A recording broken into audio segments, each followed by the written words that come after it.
तो अपने बच्चों को सब कुछ दो, प्रॉपर्टी दो, दौलत दो, धन दो, संपदा दो, गाड़ी दो, बंगला दो, तुम्हारा मन पड़े जो जो दो, पर इतना याद रखो कि अपने बच्चों को एक संस्कार भी जरूर दीजिए। संस्कार का होना बहुत जरूरी है। यदि बच्चों में संस्कार नहीं होंगे तो आने वाला समय श्रेष्ठ नहीं होगा। आने वाला समय श्रेष्ठ नहीं होगा। संस्कार का देना बहुत जरूरी है। संस्कार हो बच्चों में तो वो श्रेष्ठता बन जाती है। संस्कार का होना जरूरी। और जितने जितने जीवन में आप श्रेष्ठ संस्कार दे सकते हैं, और हमारा तो निवेदन है, जिस घर में माता पिता का आदर होता है, जिस घर में माता पिता का सम्मान होता है, जिस घर में माँ बाप की इज्जत होती है, जिस घर में बुजुर्गों का सम्मान होता है, जिस घर में बड़ों का आदर होता है, उस घर में कभी संपदा की, लक्ष्मी की कमी नहीं आती है। संपदा बढ़ती चली जाती, संपदा बढ़ती चली जाती। बस आप जितना आदर कर सकते हो, जितना सम्मान कर सकते हो, जितना आदर कर सकते हो वो करो। शिव महापुराण की कथा कहती है, भगवान शंकर का चरित्र कहता है, शिव तत्व कहता है, शंकर भगवान की पवित्र कथा कहती है।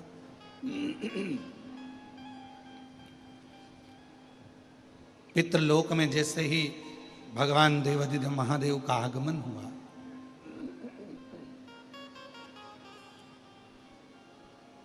और पितृलोक में जैसे ही महादेव का, भगवान शिव का आगमन होता है,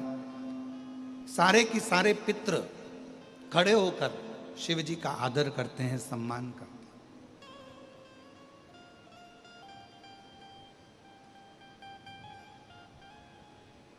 अब कितनी सुंदर बात कही है। पितृ शिव जी का आदर कर रहे हैं, शिव जी पितरों का आदर कर रहे हैं, क्योंकि ये हमारे धर्म पत्नी माता पार्वती जी के नाना नानी हैं।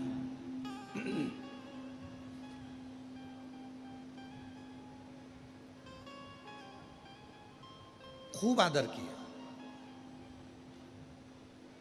खूब आदर।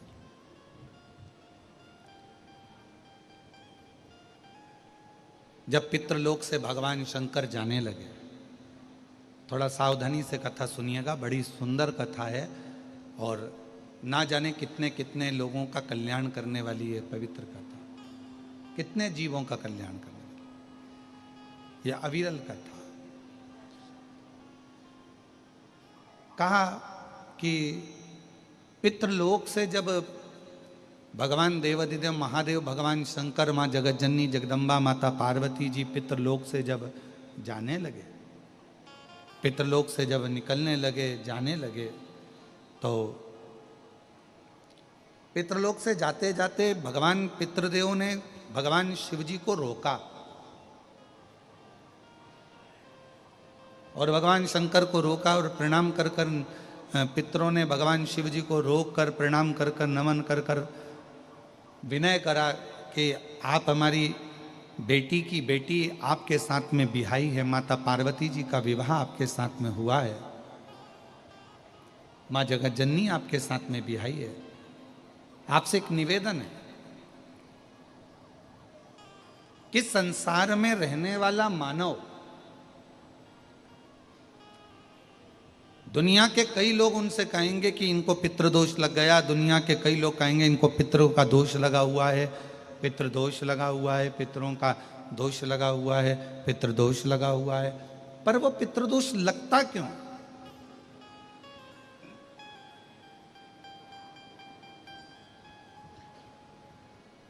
पितृदोष लगने का कारण है क्या?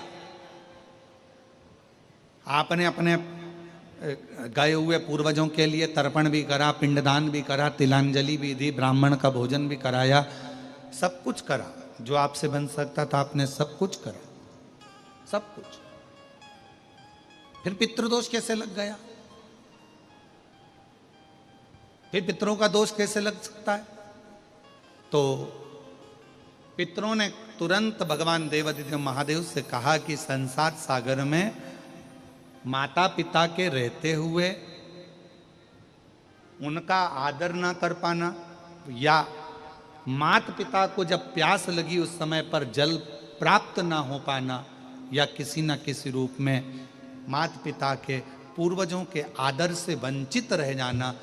फिर माता पिता के चले जाने के बाद, बुजुर्गों के चले जाने के बाद वो दोष घर में लग जाना पितृदोष की संज्ञा में आता। और पितृदोष के 4 लक्षण सबसे प्रबल हैं। ये कोई भी अनुभव कर सकता है पितृदोष के 4 लक्षण में। पहला लक्षण है 1 रुपया कमाओ, 1.25 रुपये खर्च हो रहे हैं, समझ लेना पितरों का दोष है। दूसरे नंबर का, एक व्यक्ति घर में बीमार है, ठीक हुआ, दूसरा बीमार पड़ गया, तीसरा ठीक हुआ, चौथा बीमार पड़ गया, घर में कोई ना कोई निरंतर बीमार पड़ा हुआ है, दवाई गोली लगी रही है, समझ लो पितरों का दोष है। तीसरे नंबर पर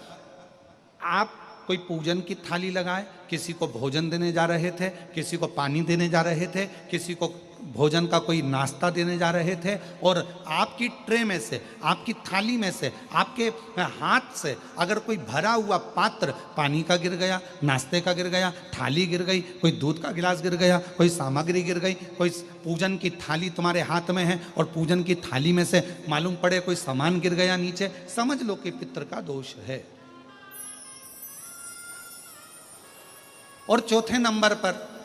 पितरों का दोष का वर्णन किया गया, घर में जितने सदस्य रह रहे हैं, अगर वो किसी न किसी रूप में एक दूसरे पर चिढ़कर बोल रहे हैं, क्रोध कर कर बोल रहे हैं। प्रश्न बहुत छोटा सा है, पत्नी ने कुछ कहा, उसका उत्तर पति ने चिढ़कर दिया, पति ने कुछ कहा, पत्नी ने चिढ़कर उत्तर दिया, बच्चों ने कुछ कहा, माँ बाप ने चिढ़कर उत्तर दिया, माँ बाप कुछ बोले, बच्चे चिढ़कर उत्तर दिए, समझ लेना कि कहीं ना कहीं पितरों का दोष। तो भगवान पितृदेव ने अपने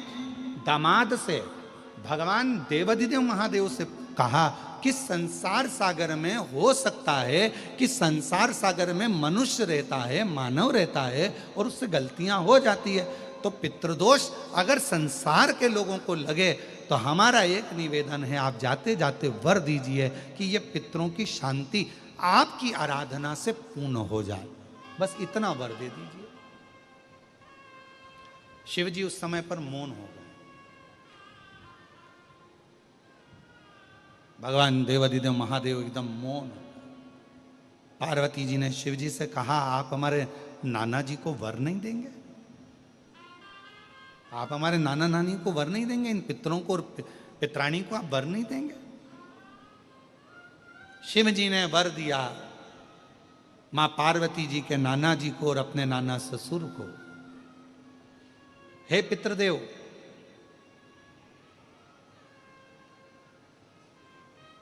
मैं आपको वर देता हूं, श्राद्ध पक्ष के 16 दिन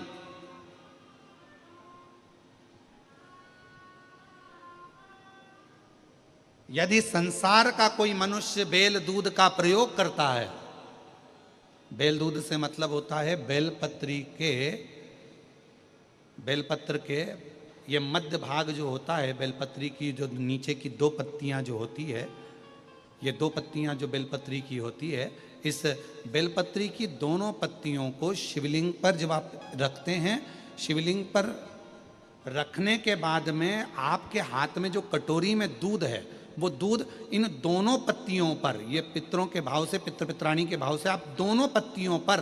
बेल दूध को अगर समर्पित कर रहे हैं, बेलपत्र समर्पित करने के बाद थोड़ी सी कटोरी में अगर गौमाता का दूध है और ये दोनों पत्तियों पर अगर आप अपने गोत्र से दूध चढ़ा रहे हैं, तो संसार में ऐसा कोई व्यक्ति नहीं है जिसके ऊपर पितृदोष लग जाए, पितृदोष समाप्त होकर ही रहता।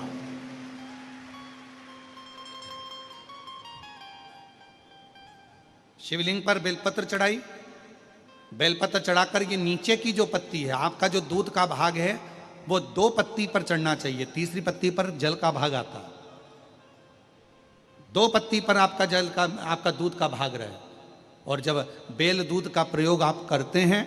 और दूध बाबा को 16 दिन श्राद्ध के अगर कोई कह दे कि आपके घर में पितृदोष है, ये दोष है, वो दोष है, सारे दोष आपके यहाँ लग गए हैं, और आपके यहाँ ये 4 लक्षण अगर पितृदोष के दिख रहे हैं जो पहले कथा में वर्णित किए, अगर ये लक्षण दिख रहे हैं, तो श्राद्ध पक्ष के 16 दिन पहले दिन से आप चालू हो जाओ, बेलपत्री शिव जी को चढ़ाया, कटोरी में या चम्मच में 2 बूंद का भी अगर दूध लेकर गए हो, थोड़ा सा भी, बस 2 पत्ती पर आपने दूध समर्पित करा और 1 लोटा जल जो तीसरे नंबर की पत्ती है उस पर समर्पित करा। आपको 16 दिन करने के बाद आपको खुद अनुभव होगा 17वें और 18वें दिन से कि मेरे घर में ऐसा लग रहा है कि सब शांति है और कोई किसी से चिढ़कर बात नहीं कर रहा, लक्ष्मी की वृद्धि अपने आप होना प्रारंभ हुई। कैसा भी।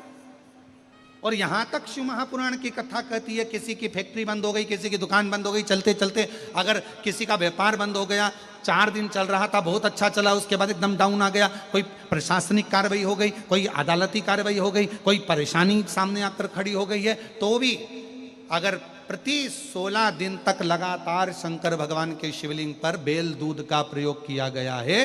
तो आप 17वें दिन से अंदाजा लगा लेंगे कि आपका धीरे धीरे धीरे धीरे धीरे धीरे जो फैक्ट्री बंद सी थी वो ऊर्जावान हो गई है, चलना प्रारंभ हो गई। बेल दूध का इतना प्रभाव पड़ता है, इतना प्रभाव,